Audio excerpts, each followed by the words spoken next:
Hello friends, સ્વાગત છે તમારું ફરી એકવાર આપણી ગુજરાત પોલીસ કોન્સ્ટેબલની મોક ટેસ્ટમાં. આજે આપણે આ વિડીયોમાં ચર્ચા કરવાના છીએ ભારતનો ઇતિહાસ, ઇન્ડિયન હિસ્ટ્રી. ઘણો મહત્વનો જે સબ્જેક્ટ છે આપણો ભારતનો ઇતિહાસ, જે તમને તલાટી છે, કોન્સ્ટેબલ અને આવનારી બિન સચિવાલય ઘણા વખતથી આવી રહી છે. ઓકે, તો એમાં પણ તમને ઉપયોગી બની શકે છે. તો ચલો ફટાફટ આપણે સ્ટાર્ટ કરીએ ભારતના ઇતિહાસના મોસ્ટ એમપી ક્વેશ્ચનો. ચલો, પ્રથમ ક્વેશ્ચન છે કે હડપ્પા સંસ્કૃતિ ધરાવતા નગરોના ખોદકામમાંથી કયા પ્રાણીનું શિલ્પ વધુ પ્રમાણમાં મળી આવ્યું છે? તો હડપ્પા સંસ્કૃતિના ધરાવતા નગરમાંથી ખોદકામમાંથી કયા પ્રાણીનું શિલ્પ વધુ પ્રમાણમાં મળી આવ્યું છે? તો એક શૃંગુ પશુ. ઓકે, સી તમારો રાઈટ આન્સર થઈ જશે. ઓકે, વધુ પ્રમાણમાં મળી આવેલું પ્રાણી પૂછે તો એક શૃંગી પશુ છે. ઓકે, અને હડપ્પાનું જે પ્રિય પશુ પૂછાય ને, પ્રિય પશુ તો એ આવશે ખૂંદવાળો બળદ. ઓકે, ખૂંદવાળો બળદ, નોટ કરી લેજો, ખૂંદવાળો બળદ. ડન. ચલો, હડપ્પાની વાત કરીએ તો હડપ્પા જે છે એ રાવી નદીના કિનારે આવેલું છે. દયારામ સાહનીએ એમની શોધ કરી હતી. ઓકે, અને બીજું વાત કરીએ તો એમનું પ્રિય વૃક્ષ છે પીપળો. ઓકે, વૃક્ષ છે પીપળો. એમનું પ્રિય પ્રાણી છે કૂતરો, નોટ કરી લેજો. અને એમનું પ્રિય પક્ષી છે બતક. ઓકે, ચલો, તો આટલી વસ્તુ નોટ કરી લેવાની થાય છે. ચલો, લોથલ સભ્યતા અંગે નીચેનામાંથી કઈ બાબત સાચી નથી? તો અહીં તમારો રાઈટ આન્સર થઈ જશે કે ભયંકર દુષ્કાળના લીધે લોથલ નાશ પામ્યું હતું. આ વાત સાચી નથી, એટલે તમારો બી રાઈટ આન્સર થઈ જશે. જ્યારે બીજા જે ઓપ્શન છે કે હાથીદાંત, શંખ અને છીપરી વગેરેની જે સંસ્કૃતિ હતી અસ્તિત્વ ધરાવતી હતી, સાચી વાત છે. બારીક છિદ્રોવાળા સોનાના મણકા પ્રાપ્ત થયા હતા, સાચી વાત છે. અને લોથલ સંસ્કૃતિ એ બંદર અને વહાણ માટે પ્રખ્યાત હતું, તો સાચી વાત છે. ડન. ચલો,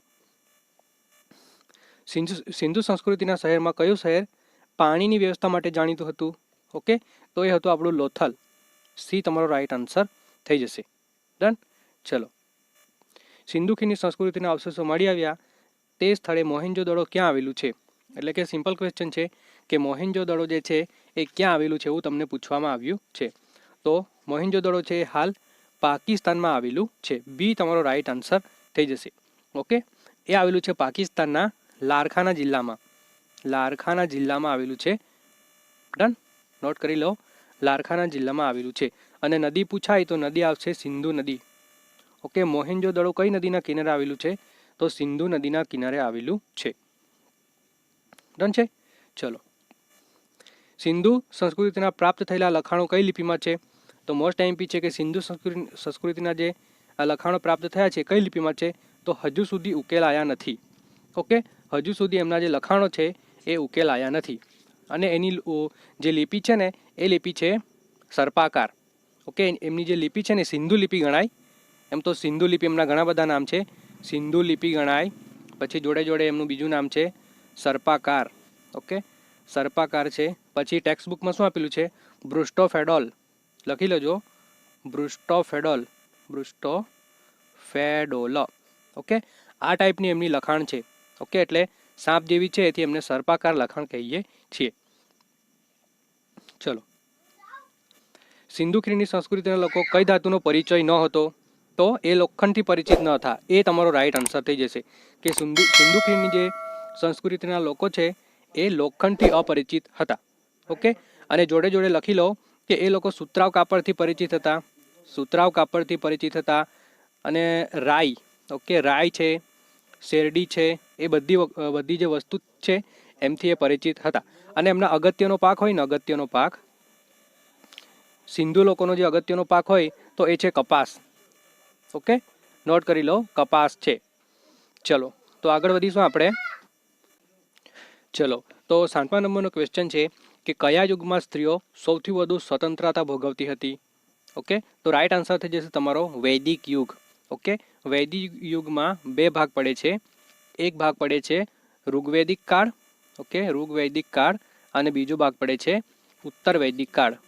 ઓકે, ઉત્તર વૈદિક કાળ.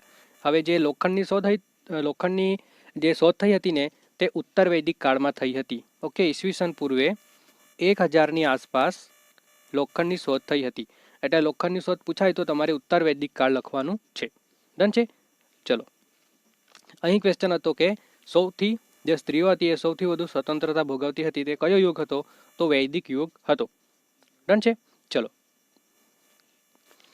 ગાયત્રી મંત્રનો સૌપ્રથમ ઉલ્લેખ શામાંથી જોવા મળે છે? તો બધાને આવડતો ક્વેશ્ચન ઋગ્વેદમાંથી જોવા મળે છે. એ તમારો રાઈટ આન્સર થઈ જશે. ઓકે, ચલો ઋગ્વેદ વિશે થોડી ઘણી વસ્તુ જો નોટ કરવી હોય તો તમારે નોટ કરી લો કે ઋગ્વેદમાં ટોટલ 10 જેટલા મંડળો આવેલા છે. ઓકે, ઋગ્વેદમાં 10 જેટલા મંડળો આવેલા છે. 10 જેટલા મંડળ આવેલા છે. પછી બીજું છે તમારે 1028 જેટલી ઋચા આવેલી છે. 1028 જેટલી ઋચાઓ આવેલી છે. ઓકે, પછી 10 મંડળમાં તમે નોટ કરી શકો છો કે ત્રીજા મંડળમાં ગાયત્રી મંત્રનો ઉલ્લેખ છે. ગાયત્રી મંત્રનો ઉલ્લેખ છે. ચોથા મંડળમાં કૃષિનો ઉલ્લેખ છે. ઓકે, આ બધી ટેક્સ્ટ બુક વાળી વસ્તુ છે. કૃષિનો ઉલ્લેખ છે ચોથા મંડળમાં. પછી વાત કરીએ તો 10મું મંડળ છે ને એમાં 4 વર્ણોનો ઉલ્લેખ છે. ઓકે, 4 વર્ણોનો ઉલ્લેખ છે. જે કયા કયા છે? તો 4 વર્ણો છે આપણા ક્ષત્રિય, બ્રાહ્મણ, વૈશ્ય અને શૂદ્ર. ડન છે. ચલો, પ્રાચીન ભારતની કઈ મહાન વ્યક્તિ કાયદા નિષ્ણાત તરીકે ઓળખાય છે? પ્રાચીન ભારતની કઈ મહાન વ્યક્તિ કાયદા નિષ્ણાત તરીકે ઓળખાય છે? તો એ છે મનુ. સી તમારો રાઈટ આન્સર થઈ જશે. ચલો, યોગ દર્શનની રચના કોણે કરી હતી? મોસ્ટ ટાઈમ થઈ જશે તમારે કે યોગ દર્શનની રચના કોણે કરી હતી? તો યોગ દર્શનની રચના જે છે એ કરી હતી આપણા મહર્ષિ પતંજલિ. ઓકે, બી તમારો રાઈટ આન્સર થઈ જશે. મહર્ષિ પતંજલિએ યોગ દર્શનની રચના કરી હતી. ઓકે, હવે તમારે અહીં અમુક વસ્તુ નોટ કરવાની છે કે આપણા કેટલા ટોટલ દર્શન કેટલા આવેલા છે? દાર્શનિક ગ્રંથો છે એ કેટલા આવેલા છે? તો ટોટલ 6 જેટલા આવેલા છે. ઓકે, એમાંથી પૂછાય છે યોગ દર્શન, તો એમની જે રચના છે એ પતંજલિએ કરી હતી. જ્યારે મહર્ષિ ખરા ને આપણા મહર્ષિ, એમણે સાંખ્ય દર્શનની રચના કરી હતી. નોટ ડાઉન કરી લો, સાંખ્ય દર્શન. ડન છે. પછી નેક્સ્ટમાં છે તમારું મહર્ષિ કણાદ. ઓકે, તો મહર્ષિ કણાદે કરી હતી આપણે વૈશિક. ઓકે, વૈશિક નોટ કરી લો, વૈશિકની રચના કરી હતી. અને જે મહર્ષિ ગૌતમ છે એમણે ન્યાય દર્શનની રચના કરી હતી. ડન છે. ચલો, આપણું ધ્યેય એ વાક્ય જે છે એ સત્યમેવ જયતે કયા ઉપનિષદમાંથી લેવામાં આવ્યું છે? સિમ્પલ ક્વેશ્ચન છે કે સત્યમેવ જયતે એ કયા ઉપનિષદમાંથી લેવામાં આવ્યું છે? તો એ લેવામાં આવ્યું છે મુંડકોપનિષદ. સી તમારો રાઈટ આન્સર થઈ જશે. ઓકે, મુંડકોપનિષદમાંથી લેવામાં આવ્યું છે. અને કઠોપનિષદમાંથી આપણે શું લીધું છે? તો અહિંસા પરમો ધર્મ. ઓકે, અહિંસા પરમો ધર્મ નોટ કરી લેજો. અહિંસા પરમો ધર્મ લેવામાં આવ્યું છે. ડન છે.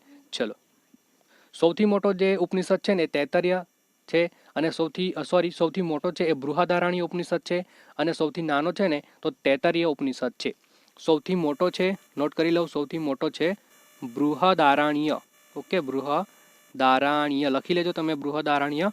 અને સૌથી નાનો છે એ છે તૈત્તરીય. ડન છે. ચલો, નેક્સ્ટ ક્વેશ્ચન છે કે ભારતની રાષ્ટ્રીય પ્રજ્ઞાના વીર કાવ્ય તરીકે નીચેના પૈકી કયો ગ્રંથ ઓળખાય છે? ભારતની રાષ્ટ્રીય પ્રજ્ઞાના વીર કાવ્ય તરીકે નીચેના પૈકી કયો ગ્રંથ સમાવેશ થાય છે? તો એ છે મહાભારત. ડી તમારો રાઈટ આન્સર થઈ જશે. ઓકે, મહાભારત જે છે એ મહાકાવ્યો તરીકે ઓળખાય છે. હવે આપણે મહાભારતની જો વાત કરીએ તો મહાભારતના રચિતા છે વેદ વ્યાસ. ઓકે, નોટ ડાઉન કરી લેજો મહાભારત વિશે, મોસ્ટ ઇમ્પોર્ટન્ટ જે પૂછાઈ શકે છે. ચલો, મહાભારતના રચિતા છે વેદ વ્યાસ. મહાભારતમાં 1 લાખ જેટલા શ્લોક આવેલા છે. ઓકે, અને મહાભારતનું ઉપનામ અથવા તો બીજું નામ છે એમનું જય સંહિતા. આ પૂછાઈ ગયેલું છે, જય સંહિતા. ડન છે. અને મહાભારતમાં 18 જેટલા પર્વો આવેલા છે. 18 જેટલા પર્વો આવેલા છે, જેમાંથી 6થા નંબરનું પર્વ છે. Okay, 6 number. તો 6 નંબરનું જે પર્વ છે એમને આપણે ભીષ્મ પર્વ કહીએ છીએ. ઓકે, ભીષ્મ પર્વ કહીએ છીએ. અને આ ભીષ્મ પર્વમાં ભગવદ્ ગીતા, ઓકે, ભગવદ્ ગીતાનો ઉલ્લેખ છે. ભગવદ્ ગીતાનો ઉલ્લેખ છે. ડન છે. ચલો, પછી આપણાને એક નામ યાદ આવે મહાભારતમાં, ભીષ્મ પિતામહ. ઓકે, ભીષ્મ પિતામહ. તો આ ભીષ્મ પિતામહનું સાચું નામ હતું Devvrat. Okay, Devvrat note down કરી લેજો. ભીષ્મ પિતામહનું સાચું નામ હતું દેવવ્રત. ડન છે. અને મહાભારતને તમિલ ભાષામાં મણિમેલખાઈના નામને ઓળખીએ છીએ. ઓકે, આ એક પણ નોટ ડાઉન કરી લો. મણિ મેલખાઈ, મણિ મેલખાઈના નામથી આપણે ઓળખીએ છીએ. ડન. ચલો, સૌપ્રથમ ભગવાન ગૌતમ બુદ્ધ ધર્મચક્ર પરિવર્તન ઉદ્દેશ કઈ જગ્યા આપ્યું હતું? તો એ આપ્યો હતો સારનાથ ખાતે. ડી તમારો રાઈટ આન્સર થઈ જશે. અને સારનાથમાં એમણે કઈ ભાષામાં આપ્યો હતો? તો ભાષા પૂછાય ને તો પ્રાકૃત અથવા તો અર્ધમાગધી. ઓકે, અર્ધમાગધી. સૌપ્રથમ ભગવાન ગૌતમ બુદ્ધ જે ધર્મચક્ર પરિવર્તન ઉદ્દેશ કઈ જગ્યા આપ્યો હતો? તો સારનાથમાં આપ્યો હતો. અને ભાષા પૂછાય તો પ્રાકૃત અથવા તો અર્ધમાગધી ભાષા છે. ડન. ચલો, કઈ વિદ્યાપીઠ જૈન ધર્મના શિક્ષણનું પ્રચાર પ્રચલિત કરતી વિદ્યાધામ હતું? નીચે આપેલામાંથી કઈ વિદ્યા જૈન ધર્મના શિક્ષણ પ્રસારનું પ્રચલિત કરતું ધામ હતું? તો કાશી. ઓકે, બી તમારો રાઈટ આન્સર થઈ જશે. ચલો, ભગવાન શ્રી કૃષ્ણનો સૌપ્રથમ ઉલ્લેખ કયા ગ્રંથમાંથી મળી આવે છે? મોસ્ટ આઈમ્પી થઈ જશે કે ભગવાન શ્રી કૃષ્ણનો સૌપ્રથમ ઉલ્લેખ નીચેનામાંથી કયા ગ્રંથમાંથી મળી આવે છે? તો એ મળી આવે છે આપણાને છંદોગ્ય ઉપનિષદ. એ તમારો રાઈટ આન્સર થઈ જશે. ઓકે, આપણે વાત કરી ગયા કે ઉપનિષદો કેટલા છે? તો ઉપનિષદોની સંખ્યા છે ટોટલ 108. ઓકે, ટોટલ 108 જેટલા ઉપનિષદો આવેલા છે. એમાંથી આપણે મુખ્ય 11 જેટલા ઉપનિષદો યાદ રાખવાના થાય છે. ચર્ચા કરી ગયા આપણે કે સૌથી મોટો ઉપનિષદ કયો છે. ચલો ફટાફટ કોમેન્ટ કરો કે સૌથી મોટો ઉપનિષદ કયો છે. તો સૌથી મોટો ઉપનિષદ છે બૃહદારણ્ય. ઓકે, બૃહદારણ્ય. અને સૌથી નાનો ઉપનિષદ છે તૈત્તરીય. ડન છે, તૈત્તરીય. નેક્સ્ટ ક્વેશ્ચન છે કે મેગાસ્થનીસજીએ ભારતીય સમાજને કેટલા ભાગમાં વર્ગીકૃત કર્યો છે? તો રાઈટ આન્સર થઈ જશે તમારો 7 ભાગમાં વર્ગીકૃત કર્યો છે. ડન છે. ચલો, નેક્સ્ટ ક્વેશ્ચન છે કે નીચેનામાંથી અસત્ય વિધાન કયું છે? તો કનોજના મહારાજા હતા હર્ષવર્ધન, વાતાપીના મહારાજા હતા પુલકેશ બીજો, અને હર્ષચરિતના રચિતા છે મહાકવિ બાણભટ્ટ. એટલે કે બધા સાચા છે. અહીં તમારો ડી રાઈટ આન્સર થઈ જશે. આપેલ વિધાનમાંથી કોઈ પણ વિધાન અસત્ય નથી, બધા વિધાનો સાચા છે. ડન છે. ચલો, સમ્રાટ હર્ષવર્ધનના સમયમાં કયા સ્થળે દર 5 વર્ષે ધર્મ પરિષદનું દાન મહોત્સવનું આયોજન થતું હતું? તો પ્રયાગમાં. એ તમારો રાઈટ આન્સર થઈ જશે કે સમ્રાટ હર્ષવર્ધનના સમયમાં પ્રયાગ નામના સ્થળે દર 5 વર્ષે ધર્મ પરિષદ એટલે કે દાન મહોત્સવનું આયોજન થતું હતું. ડન છે. ચલો, કોને આપણે તુતુએ હિન્દ તરીકે ઓળખીએ છીએ? તો બધાને આવડતો ક્વેશ્ચન સ્માઇલી વાળો કે તુતુએ હિન્દ તરીકે અમીર ખુસરોને આપણે ઓળખીએ છીએ. ડન. ચલો, ભારતમાં સોશિયલ સર્વિસ લેખની સ્થાપના કોણે કરી હતી? તો એ છે આપણા નારાયણ ચંદાવરકર. સી તમારો રાઈટ આન્સર થઈ જશે કે આપણા ભારતમાં સોશિયલ સર્વિસ લીગની સ્થાપના નારાયણકર ચંદરવરીએ કરી હતી. ડન. ચલો, 20 જેટલા ક્વેશ્ચન થઈ ગયા છે. હવે બીજા 20 જેટલા ક્વેશ્ચનો આપણે જોઈશું. ટોટલ આપણે 40 ક્વેશ્ચનો જોવાના છીએ. ચલો, ગ્રામોફોનની શોધ કોણે કરી હતી? મોસ્ટ આઈમ્પી સ્ટાર વાળો ક્વેશ્ચન થઈ જશે કે ગ્રામોફોનની શોધ કોણે કરી હતી? તો એ કરી હતી આપણા થોમસ આલ્વા એડિસન. ઓકે, અને આપણે બીજું શું શોધ્યું હતું? તો એમણે બલ્બની પણ શોધ કરી હતી. ઓકે, ચલો, એમના વિશે કંઈ પણ વિશેષ આવડતું હોય તો તમે કોમેન્ટ કરી શકો છો. ડન. ચલો, રેડિયમની શોધ કોણે કરી હતી? તો રેડિયો એક્ટિવ રેડિયમની શોધ એ કરી હતી મેડમ ક્યુરી એન્ડ પિયર ક્યુરીએ. એ તમારો રાઈટ આન્સર થઈ જશે કે મેડમ ક્યુરી અને પિયર ક્યુરીએ રેડિયમની શોધ કરી હતી. એ તમારો રાઈટ આન્સર થઈ જશે. ડેન્ગ્યુ તાવને નીચેના પૈકી કઈ પ્રજાતિના મચ્છરથી થઈ શકે છે? આપણાને જે ડેન્ગ્યુ તાવ થાય છે એ નીચેનામાંથી કયા પ્રજાતિના મચ્છરથી થાય છે? તો એડિસ મચ્છર. એ બી તમારો રાઈટ આન્સર થઈ જશે કે એડિસ મચ્છરથી આપણને ડેન્ગ્યુ નામનો જે તાવ થાય છે એ એડિસ મચ્છરની પ્રજાતિથી થતો રોગ છે. ડન. ચલો, ભારતના સંદર્ભમાં નીચેના પૈકી કઈ જોડ અયોગ્ય છે? ઓકે, આ તો સિમ્પલ છે, સ્ટારવાળું અને સ્માઇલીવાળું કે નીચેનામાંથી અયોગ્ય જોડ કઈ છે? તો એ છે રાષ્ટ્રીય વૃક્ષ લીમડો. આ નહીં આવે. આપણું રાષ્ટ્રીય વૃક્ષ શું છે? તો વડ. ઓકે, આપણું રાષ્ટ્રીય વૃક્ષ છે વડ, યાદ રાખવાનું. અને રાષ્ટ્રીય ફૂલ છે કમળ અને રાષ્ટ્રીય ફળ છે કેરી. બાંદો ડકર ટ્રોફી સંબંધિત રમત કઈ છે? તો બાંદો ટ્રોફી સંબંધિત રમત કઈ છે? તો એ છે ફૂટબોલ. ડી તમારો રાઈટ આન્સર થઈ જશે કે બાંદોડકર ટ્રોફીનો સંબંધ ફૂટબોલ રમત સાથે સંકળાયેલો છે. ડન છે. ચલો, ગુજરાતમાં વિરાસત સંગીત મહોત્સવ સંબંધિત કયા જિલ્લામાં થાય છે? ઓકે, વિરાસત આવે ને વિરાસત, તો તમારે યાદ રાખવાનું છે પંચમહાલ. બી તમારો રાઈટ આન્સર થઈ જશે કે ગુજરાતમાં પંચમહાલ ખાતે વિરાસત સંગીત સમારોહ થાય છે અને વિરાસત વન પણ આવેલું છે. ક્યાં? પંચમહાલ ખાતે. ડન. ચલો, સોરી, અહીં તમારો રાઈટ આન્સર થઈ જશે વિદ્યાર્થી મિત્રો. ગુજરાતમાં વિરાસત સંગીત મહોત્સવ સંબંધ કયા જિલ્લા સાથે છે? તો એ છે તમારો પાટણ સાથે. ઓકે, થોડી મિસ્ટેક હતી, યાદ રાખશો. વિરાસત સંગીત મહોત્સવ પાટણ ખાતે થાય છે. ડી તમારો રાઈટ આન્સર થઈ જશે. તીરંદાજ એ કયા દેશની રાષ્ટ્રીય રમત છે? એટલે કે આર્ચરી. ઓકે, તીરંદાજ આર્ચરી કયા દેશની રાષ્ટ્રીય રમત છે? તો ભૂતાન. સી તમારો રાઈટ આન્સર થઈ જશે કે ભૂતાનની રાષ્ટ્રીય રમત છે આર્ચરી. ચલો, તમારે જાણવું છે કે આપણા ભારત દેશની રાષ્ટ્રીય રમત કઈ છે? ઓકે, ચલો, ઇન્દ્રાવતી નેશનલ પાર્ક કયા રાજ્યમાં આવેલું છે? Most MP. આખા આપણા ભારત દેશના જેટલા પણ નેશનલ પાર્કો છે મોસ્ટ એમપી થઈ જશે કે ઇન્દ્રાવતી નેશનલ પાર્ક કયા રાજ્યમાં આવેલું છે? તો એ આવેલું છે છત્તીસગઢમાં. એ તમારો રાઈટ આન્સર થઈ જશે કે ઇન્દ્રાવતી નેશનલ પાર્ક છત્તીસગઢ રાજ્યમાં આવેલું છે. અભિલેખો પ્રમાણે ગુપ્ત વંશનો પ્રથમ રાજા કોણ હતો? તો શ્રીગુપ્ત. એ તમારો રાઈટ આન્સર થઈ જશે કે અભિલેખો પ્રમાણે ગુપ્ત વંશનો પ્રથમ રાજા કોણ હતો? તો શ્રીગુપ્ત. ડન છે. ચલો, મહાન સંગીતકાર નાટ્યકાર ખાલી જગ્યાના નાટક દેવી ચંદ્રગુપ્તના સમયમાં બીજાએ રામગુપ્તની હત્યા કરી અને ગાદીએ બેઠો હોવાનો ઉલ્લેખ છે. તો અહીં તમારો રાઈટ આન્સર થઈ જશે કે વિશાખા દત્ત. સી તમારો રાઈટ આન્સર થઈ જશે. ઇતિહાસકારોના મત પ્રમાણે ધ્રુવ સ્વામીની દેવીને શક રાજાથી બચાવવા કોણે ધ્રુવ સ્વામીનીના વેશમાં છકના સાવણીઓ પર દાખલ થઈને શક રાજાની હત્યા કરી હતી અને વિજય મેળવ્યો હતો? આ ક્વેશ્ચનમાં તમને એટલું ખબર પડી જાય ને કે શક નામની જે પ્રજા હતી એમને કોણે હાર આપી હતી? તો ધ્રુવ સ્વામીની. અને ધ્રુવ સ્વામીની કોણ હતો? તો એ હતો ચંદ્રગુપ્ત બીજો. ઓકે, સી તમારો રાઈટ આન્સર થઈ જશે કે શકોને કોણે હાર આપી હતી? તો ચંદ્રગુપ્ત બીજાએ એમને હાર આપી હતી અને ત્યારથી એમણે વિક્રમાદિત્યનું બિરુદ મળ્યું હતું. ઓકે, હમણાં સુધી ટોટલ 14 જેટલા વિક્રમાદિત્ય થઈ ગયા. ચલો, 14મા નંબરનો વિક્રમાદિત્ય કોણ છે? ફટાફટ જેમને પણ આવડતું હોય એ કોમેન્ટ કરે કે ટોટલ 14 જેટલા વિક્રમાદિત્ય થઈ ગયા, એમાંથી 14મા નંબરનો જે વિક્રમાદિત્ય હતો એમનું નામ શું છે? ચલો, ચંદ્રગુપ્ત બીજાએ ભાઈ રામગુપ્તની હત્યા કરી ગુપ્ત રાજ્યનું ગૌરવ પાછું મેળવી ગાદીએ બેઠો હોવાનો ઉલ્લેખ કયા કયા ગ્રંથમાં મળે છે?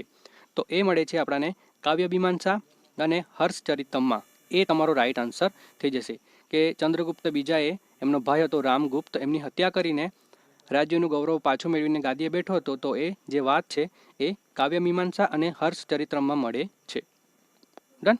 ચલો, ગુપ્ત સામ્રાજ્યમાં ગુજરાત, સૌરાષ્ટ્ર અને પશ્ચિમ માળવાનો વિશાળ પ્રદેશ મળ્યાની યાદમાં સિંહ વિક્રમ ઉપાધિ કોણે ધારણ કરી હતી? જો આવું 2 કલાકમાં તમને એકાદ ક્વેશ્ચન છે ને હિસ્ટ્રીનો આવો પણ પૂછી શકે છે કે ગુપ્ત સામ્રાજ્યમાં ગુજરાત છે, સૌરાષ્ટ્ર છે, પશ્ચિમ માળવાનો વિશાળ પ્રદેશ મળ્યાની યાદમાં સિંહ વિક્રમ ઉપાધિ કોણે ધારણ કરી હતી? તો એ ધારણ કરી હતી ચંદ્રગુપ્ત દ્વિતીયએ.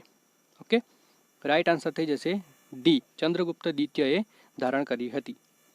ચલો, મહાકવિ કાલિદાસ નીચેના પૈકી કયા રાજાના દરબારના અનમોલ રત્ન ગણાતા હતા? તો એ ગણાતા હતા ચંદ્રગુપ્ત દ્વિતીય.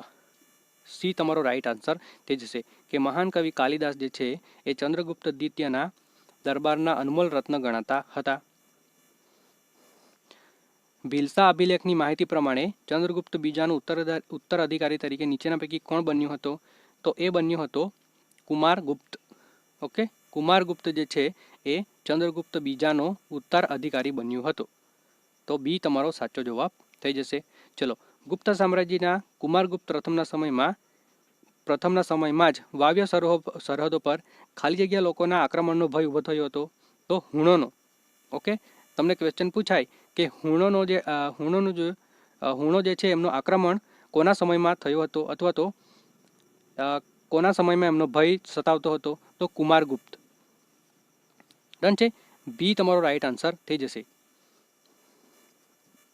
ગુપ્ત વહીવટીમાં ખાલી જગ્યા ગુપ્તચર તંત્ર સાથે સંકળાયેલો અધિકારી હતો. તો ગુપ્ત વહીવટમાં જે દૂતક જે હતો ને દૂતક, એ તમારો રાઈટ આન્સર થઈ જશે કે ગુપ્ત વહીવટ તંત્રમાં દૂતક ગુપ્તચર તંત્ર સાથે સંકળાયેલો અધિકારી હતો. ચલો, ગુપ્ત સામ્રાજ્યમાં ઘંટી યંત્રની મદદથી ખેતરમાં થતી સિંચાઈની પદ્ધતિ મહત્વપૂર્ણ વર્ણન બાણભટ્ટની કઈ કૃતિમાં જોવા મળે છે? સ્ટારવાળો થઈ જશે કે ગુપ્ત સામ્રાજ્યમાં ઘંટી યંત્રની મદદથી ખેતરમાં થતી સિંચાઈ પદ્ધતિનું મહત્વનું વર્ણન બાણભટ્ટની કઈ કૃતિમાં જોવા મળે છે? તો એ જોવા મળે છે હર્ષચરિતમાં. સી તમારો અથવા ત્રીજા નંબરનો જે છે સાચો જવાબ થઈ જશે કે હર્ષચરિત નામના ગ્રંથમાં જોવા મળે છે. ડન. ચલો. સાહિત્ય ક્ષેત્રે સુવર્ણકાળ સાહિત્ય ક્ષેત્રે ગુપ્તકાળ સુવર્ણકાળ હતો. ખાલી જગ્યાનું સર્જન ખાસ કરીને આ કાળમાં થયું હતું. તો પુરાણોનું જે સર્જન જે છે એ ગુપ્તકાળમાં થયું હતું. ડન. ચલો. મહાત્મા બુદ્ધ અને તેની સાથે સંકળાયેલી જાતક કથાઓનું વર્ણન કરતા ચિત્રો પૈકી નીચેના પૈકી કઈ ગુફા જોવા મળે છે? તો એ છે અજંતા. ઓકે, એ તમારો રાઈટ આન્સર થઈ જશે. અજંતાની ટોટલ 36 અથવા તો 34 જેટલી ગુફાઓ આવેલી છે. ઓકે, અને ઇલોરાની ગુફા અને એલિફન્ટા. ઓકે, એલિફન્ટા, અજંતા, ઇલોરા અને એલિફન્ટાની ગુફા જે છે એ મહારાષ્ટ્રમાં આવેલી છે. આટલું તમારે યાદ રાખીને ચાલવાનું છે. ચલો, તો થેન્ક યુ ફોર વોચિંગ વિદ્યાર્થી મિત્રો. મળીએ છીએ બીજા મોસ્ટ ઇમ્પોર્ટન્ટ લઈને. ત્યાં સુધી જય હિન્દ, જય ભારત. અને થોડું ફેક્ટ આપણે લઈને આવીએ છીએ. તો આ ફેક્ટ ક્વેશ્ચન જે પૂછાતા હોય છે તો ફટાફટ નોટ ડાઉન કરી લો કે હરિયાળી ક્રાંતિ એટલે ધાન્ય ઉત્પાદન, નીલી ક્રાંતિ એટલે મત્સ્ય ઉત્પાદન, પીળી ક્રાંતિ એટલે તેલીબિયા, ગોળ ક્રાંતિ એટલે બટાકા, સિલ્વર ક્રાંતિ એટલે ઈંડાની ક્રાંતિ અને લાલ ક્રાંતિ એટલે માંસ અથવા તો ટામેટાની ક્રાંતિ. આમાંથી અમુક એટલી પૂછાઈ ગયેલી છે, જેવી રીતના પીળી ક્રાંતિ તો તેલીબિયા સાથે સંબંધ ધરાવે છે, આ પૂછાઈ ગયેલું છે. ઓકે, સિલ્વર ક્રાંતિ પણ પૂછાઈ ગયેલું છે, ઈંડા સાથે એક સાથે સંબંધ ધરાવે છે. ડન. ચલો, તો થેન્ક યુ ફોર વોચિંગ. મળીએ છીએ બીજા મોસ્ટ એમપીક્યુ લઈને. ત્યાં સુધી જય હિન્દ, જય ભારત વિદ્યાર્થી મિત્રો.